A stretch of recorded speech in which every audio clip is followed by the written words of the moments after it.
Oh, oh. Kid, we're gonna jump.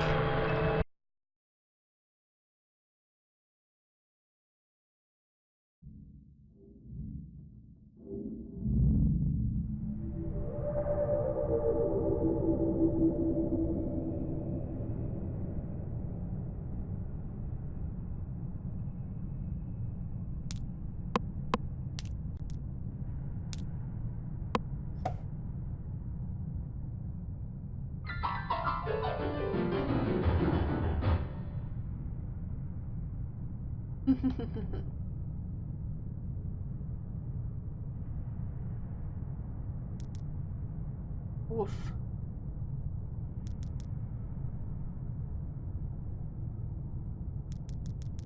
That feeling that something's invading your privacy, even without ill will, is still disturbing.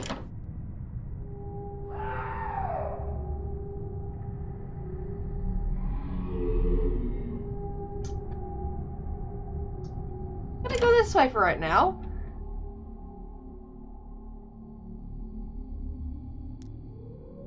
Bar. Good.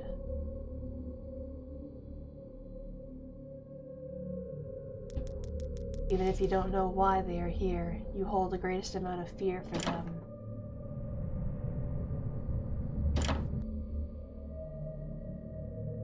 Is that a...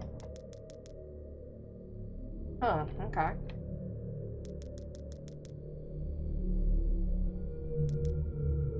Triceratops! What's surrounding it, though? Oh, someone's not having fun. The sounds of screams are awful. They're even worse when they are your own.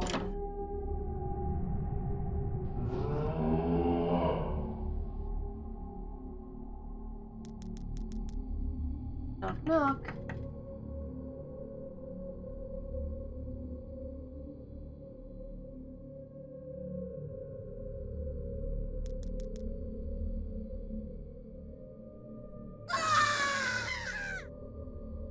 Oh, hi!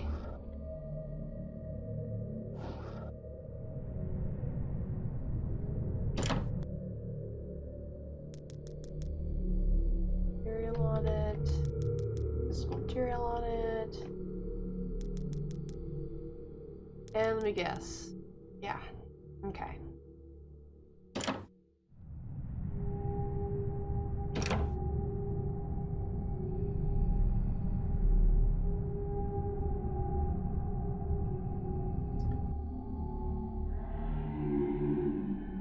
Nope.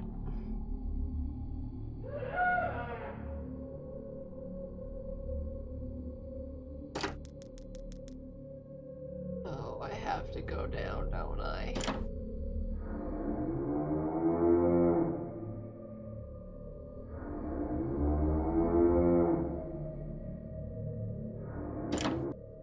Okay.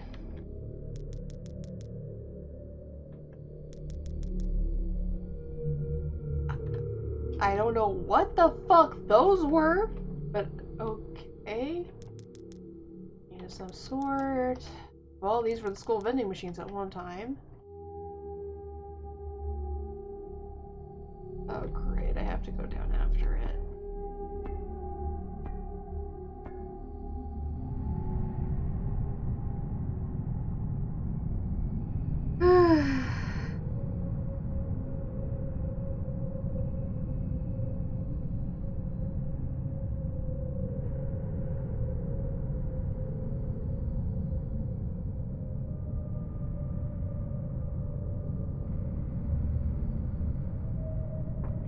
Send, send, there we go. Trying to do it on my phone rather than interrupt the game.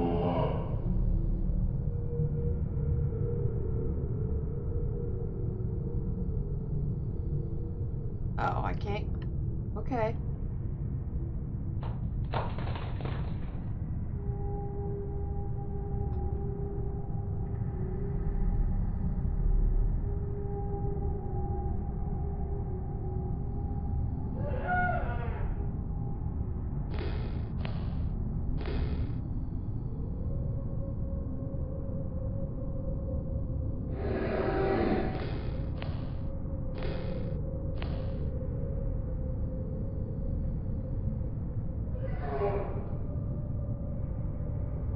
I don't know what's going on, but I don't like it. Don't like that screaming either.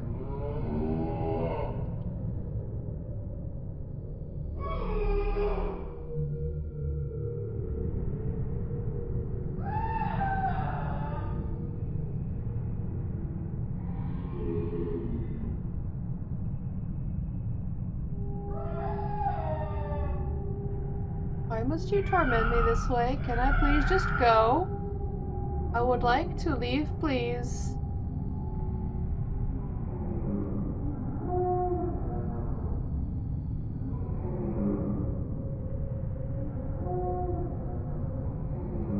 What in the absolute? Oh, not again.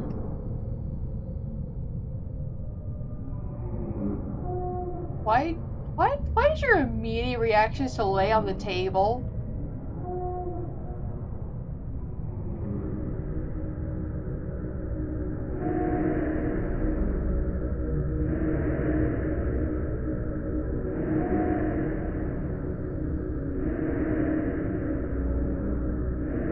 This kid's about to get 8.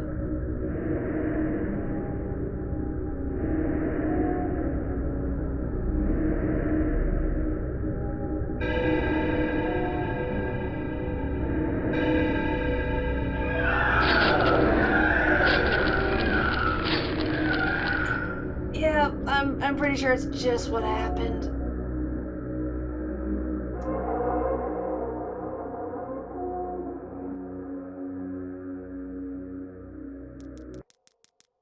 You're awfully quiet nowadays. Is something wrong, son? Nothing. Are you sure? Is there something wrong with your new room? Are you lonely without your brother? Oh. Alright then. Is this a flashback? Because, like, if it's been some months, you wouldn't call your room new by that point. Yeah, I think so. I woke gradually. The room was once again dark. My eyes adjusted. As my eyes adjusted, I could gradually make out the window and the door and the walls. Some toys on a shelf, and even to this day I shudder to think of it. There was no noise. No rustling of sheets, no movement at all. The room felt lifeless. Lifeless, yet not empty. The nightly visitor, that unwelcome, wheezing, hate-filled thing which had terrorized me night after night, was not in the bottom bunk. It was in my bed. I opened my mouth to scream, but nothing came out. Utter terror had shaken the very sound from my voice. I lay motionless. If I could not scream, I did not want to let it know I was awake. I had not yet seen it. I could only feel it. It was obscured under my blanket. I could see its outline, and I could feel its presence, but I dared not look. The weight of it pressed down on top of me, a sensation I will never forget. When I say that hours passed, I do not exaggerate. Laying there motionless, in the darkness, I was every bit a scared and frightened young boy. If it had been during the summer months, it would have been light by then. But the grasp of winter is long and unrelenting, and I knew it would be hours before sunrise. A sunrise which I yearned for. I was a timid child by nature, but I reached a breaking point. A moment where I could wait no more, where I could survive this intimately deviant abomination no longer. Fear can sometimes wear you out, make you threadbare, a shell of nerves leaving only the slightest trace of you behind. I had to get out of that bed, then I remembered the crucifix. My hand still lay underneath the pillow, but it was empty. I slowly moved my wrist around to find it, minimizing as best I could the sound and vibrations caused, but it cannot be found. I'd either knocked it off the top bunk, or it had. I could not even bear to think of it, and take it from my hand. Without the crucifix, I lost any sense of hope.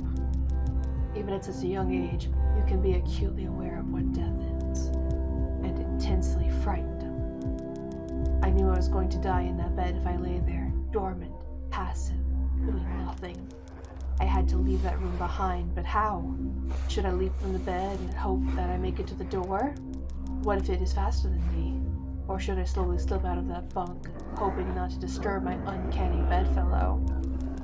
Realizing that it did not stirred when I moved, trying to find the crucifix. I began to have the strangest of thoughts.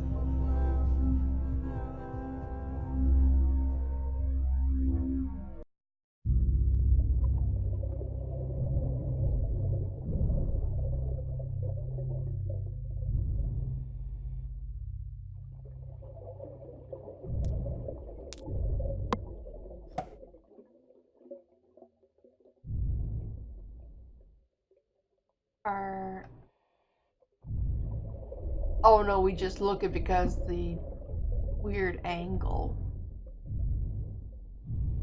Fishy!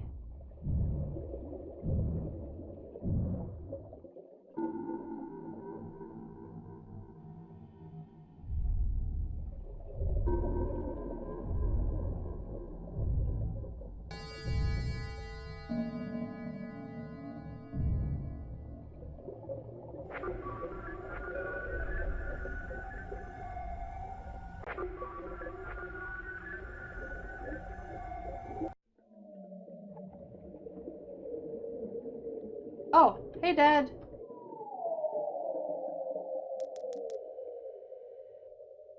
We're wearing diving gear?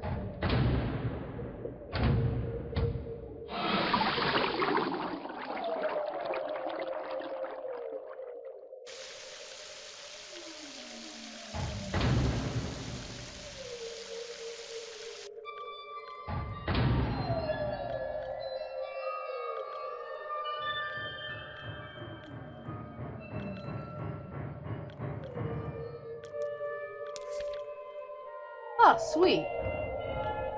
I'll probably speed through this in the video, but you can pause and read when you need to. I am personally going to read right now.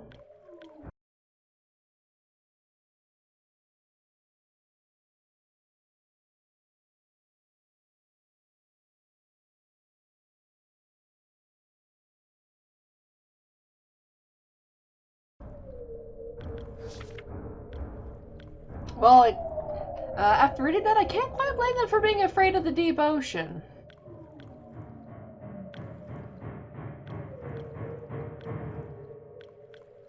Okay, now we're gonna go follow Dad. At least I'm assuming is the proximity of Dad. What's up, gorgeous? Love the angler.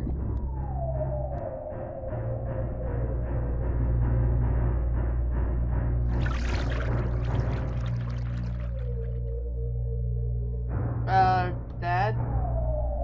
Dad? Dad? I'm kind of sinking into this open mouth thing.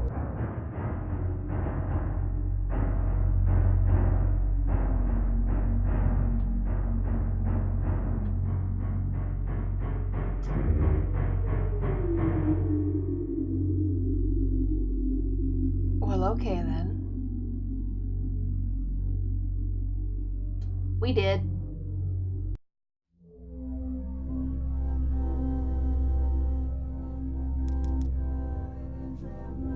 What if it was asleep? It hadn't so much as breathed since I had woken up. Perhaps it was resting, believing that it had finally got me. I was finally in its grasp. Or perhaps it was toying with me. After all, it had been doing just that for countless nights. And now with me under it, pinned against my mattress with no mother to protect me, maybe it was holding off, savoring its victory until the last possible moment. Like a wild animal savoring its prey. I tried to breathe as shallowly as possible, mustering every ounce of courage I could. I reached over slowly with my right hand and began to peel the blanket off of me. What I found under those covers almost stopped my heart. I did not see it, but as my hand moved the blanket, it brushed against something smooth and cold, something which felt unmistakably like a gaunt hand. I held my breath in terror as I was sure it must now have known that I was awake. Nothing. It did not stir. It felt dead. After a few moments, I placed my hand carefully further down the blanket and felt a thin, poorly formed forearm. My confidence and almost twisted sense of curiosity grew as I moved down further to a disproportionately larger bicep muscle.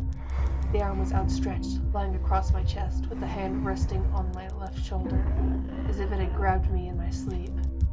I realized that I would have to move this cadaverous appendage if I even so much as hoped to escape its grasp. For some reason, the feeling of torn, ragged clothing on the shoulder of this nighttime invader stopped me in my tracks. Fear once again swelled in my stomach and in my chest as I recoiled my hand in disgust at the touch of straggled, oily hair. I could not bring myself to touch its face, although I wondered this very day what it would have felt like. Dear God,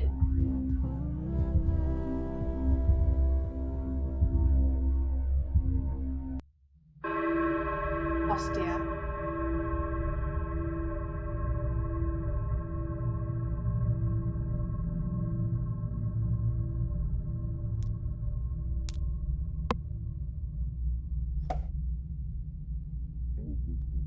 Oh damn, we tiny.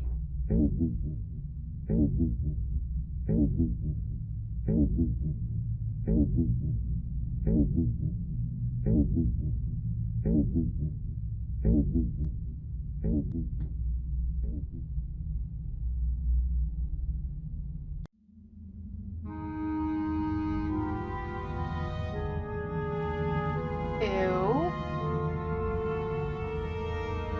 Okay, we have no choice.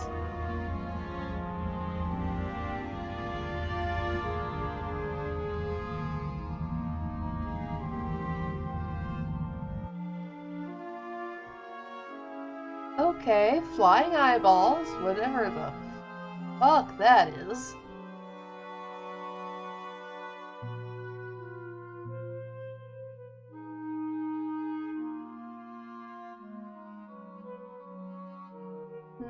Let's go in this side room first. I'm curious.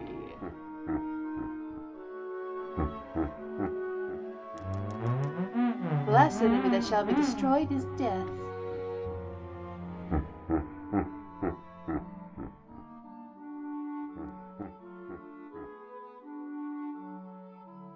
Someone really had fun with all this detail and art. Good lord.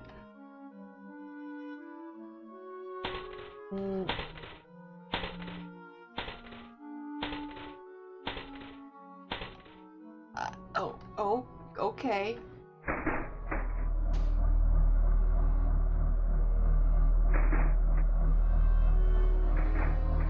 Are we on some like biomechanical spaceship or something?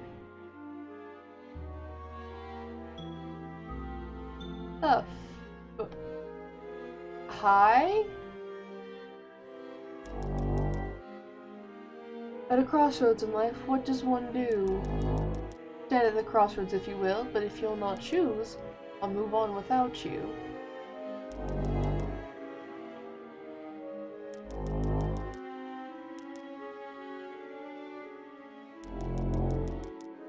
And having once chosen, never to seek to return to the crossroads of that decision. For even if one chooses wrongly, the choice cannot be unmade. Y'all supposed to be fucking time or something? Shit.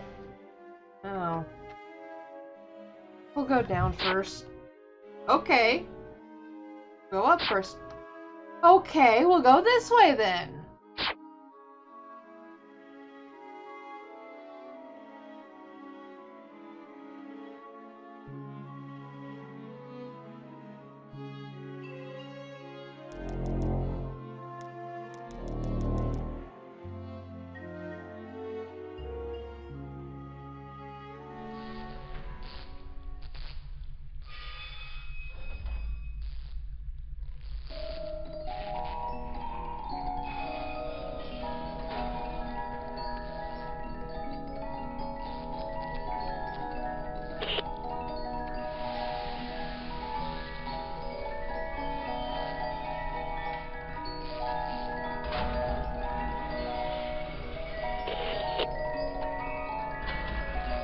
The absolute fuck?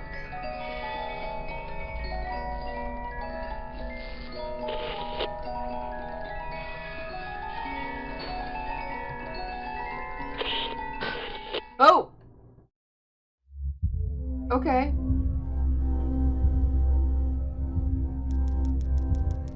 It moved. It was subtle, but its grip on my shoulder and across my body strengthened. No tears came, but God, how I wanted to cry. As its hand and arm slowly coiled around me, my left leg brushed along the cool wall which the bed lay against. Of all that happened to me in that room, this was the strangest.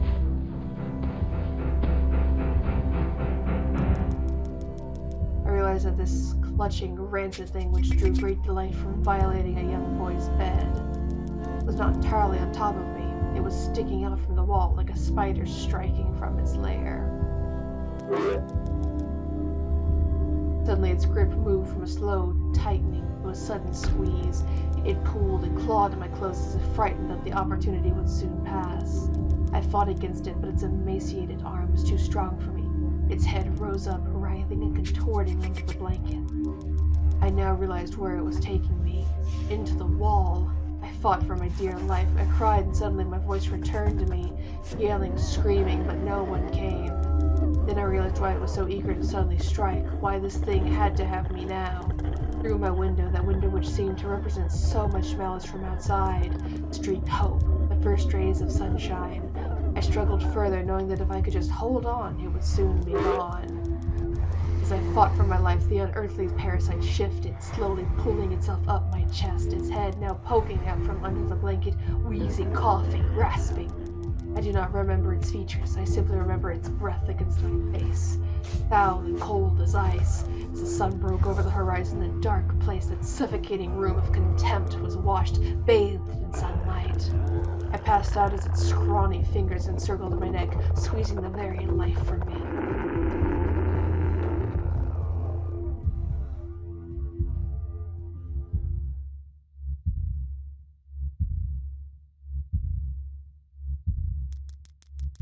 I woke to my father offering to make me some breakfast. A wonderful sight indeed. I had survived the most horrible experience of my life until then, and now?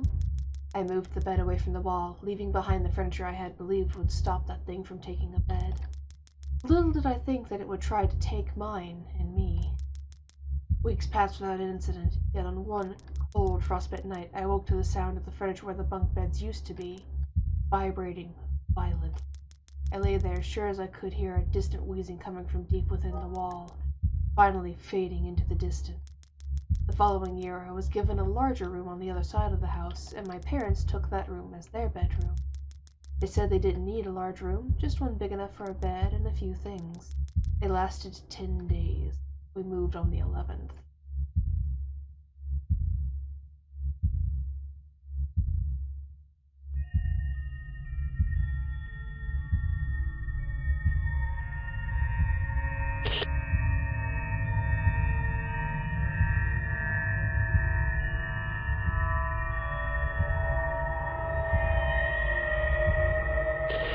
Okay, since it's just like creepy ambiance instead of like actual like ending music,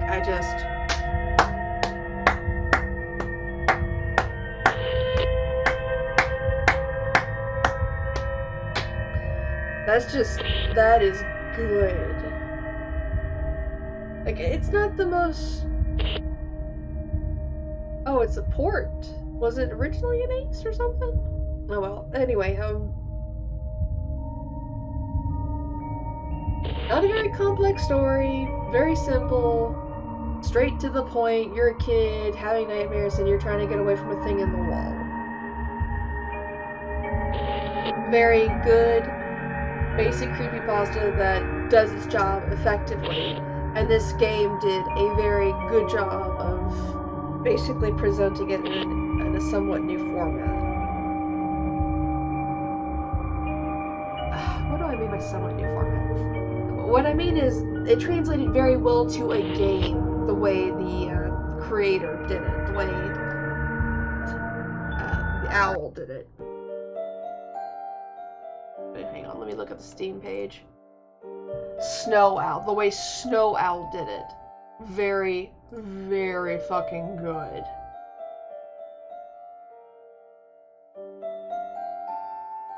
It's definitely one of the better RPG Maker games that are newer. Then again, I don't really know many of the newer RPG Maker games outside of this one. Most of the ones that I know of that are good are a lot of the older ones, like Mad Father, that I played previous.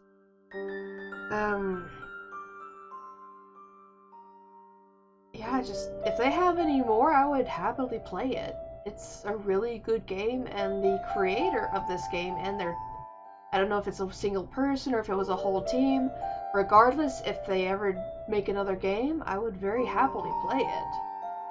This was just really very good. Anyway, thank y'all for watching. I'll see y'all in the next series. Or is that, I don't know. I don't know what you would call this. But anyway. TTFN, everybody.